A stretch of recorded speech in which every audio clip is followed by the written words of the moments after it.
Welcome to the Spirit of a Badass, where we celebrate stories of courage, hope, and resiliency. I am your host, Alecia Jacobson.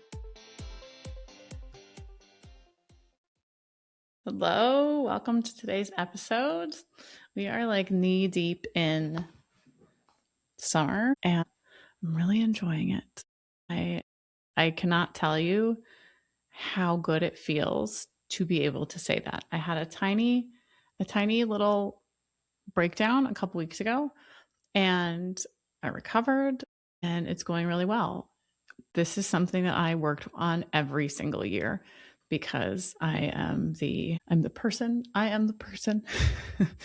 And I feel so good and it feels really good to feel good. And I just want to share that with you because a lot of times we pass by the good because it's not troublesome. You know, we focus on the squeaky wheel and no, sit in that shit. Sit in that shit. Don't sit in the shit. Only if it's good shit. That sounds bad.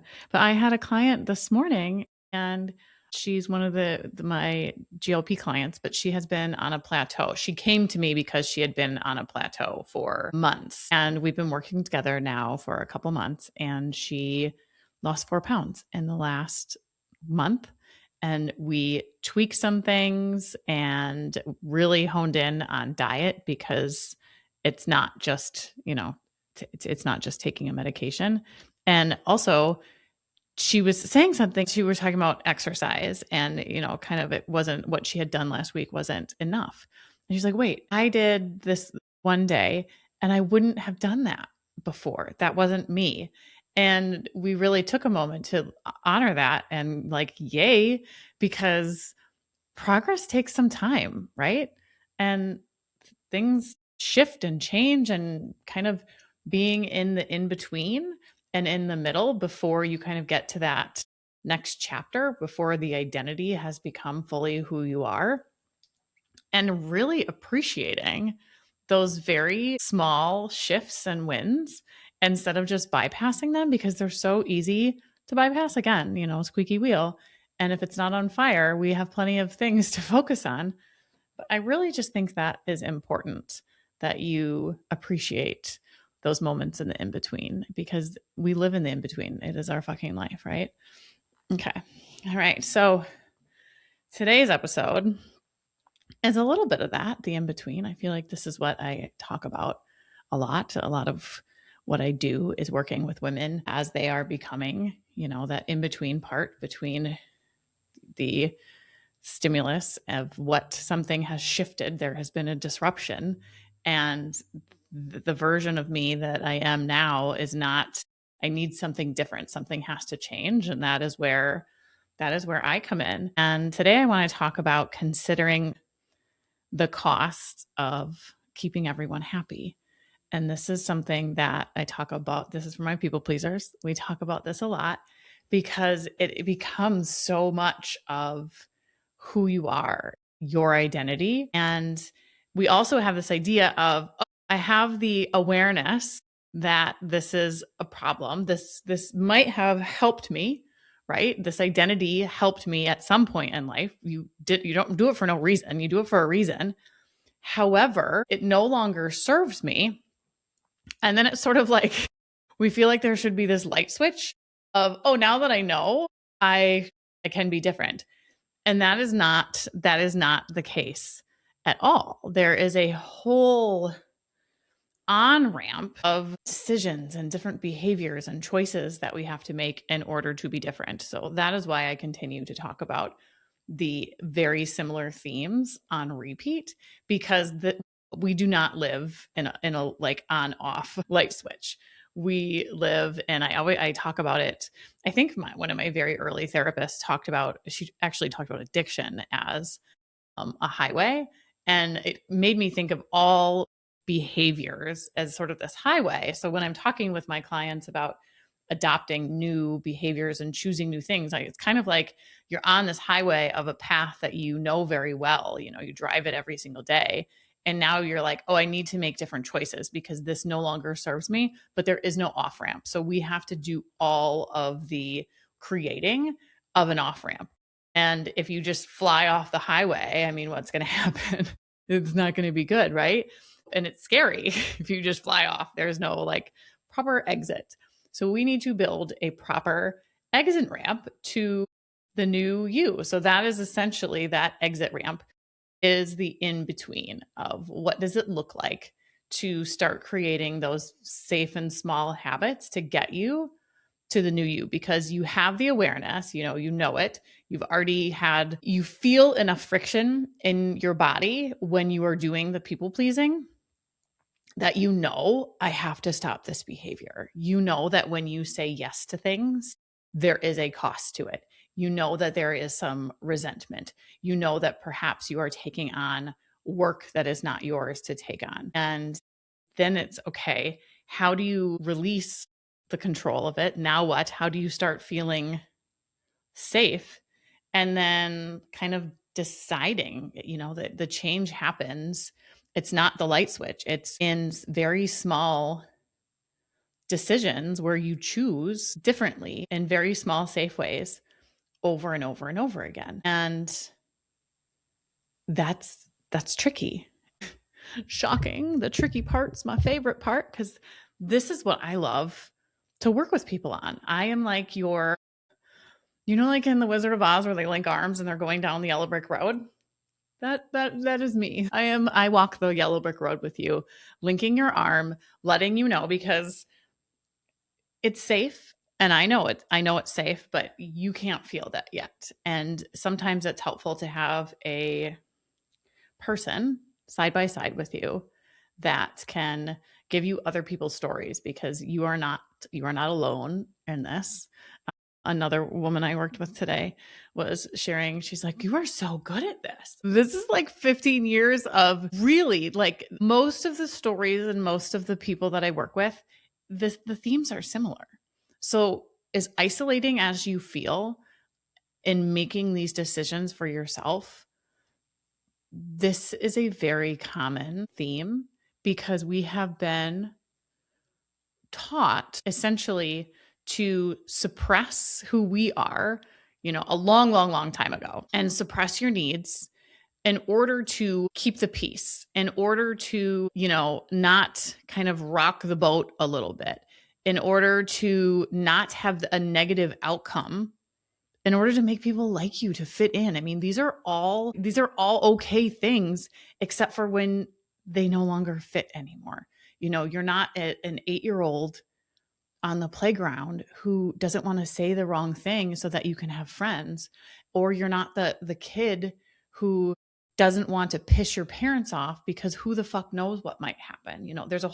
There's many reasons how this got baked into every fiber of you, and it is entirely possible to start pulling those fibers out in very small, safe ways that you can start choosing yourself and start feeling safe and kind of getting to know who you are again, because this has become kind of this silent partner, the silent identity that doesn't really speak up. And it's okay. How do you start feeling good using your voice, saying the things that you want?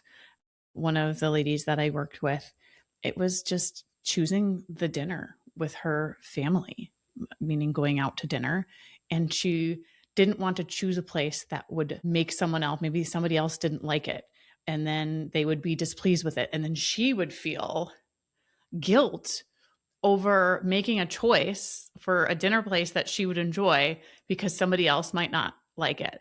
And when we zoom out and look at that, it's like, wow, that doesn't, like, we don't need to do that, right? We can make the choice.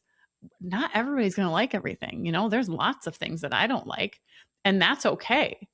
But it doesn't need to impact somebody else. And those are the things where it's okay. You have this awareness now. You realize that this sort of fear, the guilt, the questioning yourself, the uncertainty, the unknown space, that gap keeps you from continuing on that yellow brick road, that off ramp, because you don't know. It's like going with blinders on, and it doesn't feel good, because you know that if you just do something to sort of people please, to say yes, you can control the outcome. And when you start choosing you and making the choices that are best for you, it feels bad. It feels like you're being selfish when in reality, no, hell no, that is not. You have such overwhelming, like potential, not potential, but like sparkly goodness that gets suppressed with all of this ick because you don't feel good when you're doing those things because of other people. You're not coming from a place of, oh, I really want to choose this because it's their birthday and they will like it. You're doing it so that you don't have to feel bad because you don't know what the outcome will be. And in turn, that makes you feel shitty, right? So it's just shitty feeling. It doesn't actually feel good to do that. And it's a matter of, and I say this as if this is easy peasy lemon squeezy. 'Tis not. But making very small choices over and over and over again until it becomes more comfortable, until one day you're like, it's like when I work with people, in the gym or on, my online training, all of a sudden they're like, oh, I noticed this weekend that I was able to lift this, or I did this yard work, or every year we do X, Y, and Z, and I normally need help, and I did it. And you don't necessarily notice it in when it's happening, but afterwards you have this holy shit moment of that was different. And that is that is the pattern that is the pattern that most of this follows. And once you repeat the small things over, like choosing the restaurant, saying no, and then stopping. That episode I did on, saying no is a full sentence, not qualifying it. Feels uncomfortable, right? But by your 50th no, it doesn't feel uncomfortable anymore. We were at this shows up in apologizing all the time too. My husband and I were out for, I'm very low iron, and my mission right now is to get my iron up because I'm doing this high rocks. And now that I've been training at a higher level and intensity, I'm like, I can't breathe because, hey, there's no iron and oxygen in my body, right? So anyway, we went to this place that has really good oysters because oysters are high in iron. The waitress like came over, but then didn't come over, and I just wanted to order. And I was like, oh, sorry. And then I said, oh, no, I'm actually not sorry. And my husband's eyes like popped out of his head like, why are you saying that? And it was almost like everything I teach people audibly came out of my mouth. I didn't have to, I could have just let that go, but out of my mouth was like, oh, I'm not actually sorry, but it sounded kind of rude. So he keeps making fun of me, how the lady, like, then she just basically didn't come back. But you don't have to be scared. I'm laughing about this because my habits of teaching people, my husband being one of them, I've told the story where he is like a recovering people pleaser and just doesn't ask for the things that he needs because he doesn't want to put anybody out and make them uncomfortable. So he just makes himself uncomfortable all the fucking time. And he's doing like a bazillion times, like so good with this now. But he knew exactly why I was saying, oh, I'm not sorry. Anyway, so it's very funny. But it's in moments like that where you realize, like I said it and then audibly said, I'm not sorry, but it would be where you say it and then afterwards, you don't have to say it like a weirdo like I did, but like, I apologized and I didn't need to apologize. Or I said yes to this outing and I actually don't want to. What made me say yes to this? I was afraid if I said no, that I would hurt their feelings and they wouldn't like me anymore. Well, if you decline something and then the person doesn't like you anymore, are they actually like, what is that relationship anyway? Is it a relationship? Because you should be able to say no or, whatever it is that you actually desire and have people accept you for just that. And if they don't, should we perhaps find new people? And then that, opens up a whole, that's part of what keeps us into doing this because we don't want to be uncomfortable with, people have a reaction when you start choosing yourself. And you have to then slowly and steadily build that on off ramp and find safety in people being uncomfortable. And how do you work with this? And again, that is why I love this because this is part of it. But once you build that fucking off ramp, the opportunities of what comes next on the next road ahead is this beautiful life that you get to kind of rebuild and create and reimagine where you don't have to carry the emotions and the heaviness of what everyone else might think, because you have left that on the highway behind you. And every once in a while, there will be a reminder of it, but you no longer have to live like that. And if you have ever made a very difficult choice and then had to continue on that path, you know exactly what I'm talking about. You made the hard decision. And when you reflect back, you're like, I cannot believe that I lived like that for so long. I feel so much lighter now. I feel so much better in this new environment that I have given myself, because that was not for me. And if it's not for you, it is going to feel bad. And if it is for you, what you have created in honor of yourself, which is not being fucking selfish, because when you honor yourself and you give yourself that gift of choosing you, that radiates out of you, because you're no longer harboring resentment and irritation and all of those things that you're just pissed off, because really you're doing it to yourself now. You're a full grown up. So when you start making those choices, very small choices, small and steady, on repeat, stack those bitches up. You build that off ramp, and then you allow yourself to fucking create the most beautiful new highway. And you can decorate it however you want, with whatever plant, all the things. Those are your choices, because you're making them now. You are actively choosing. You are putting a pause between how you normally would have been. You are thinking about that.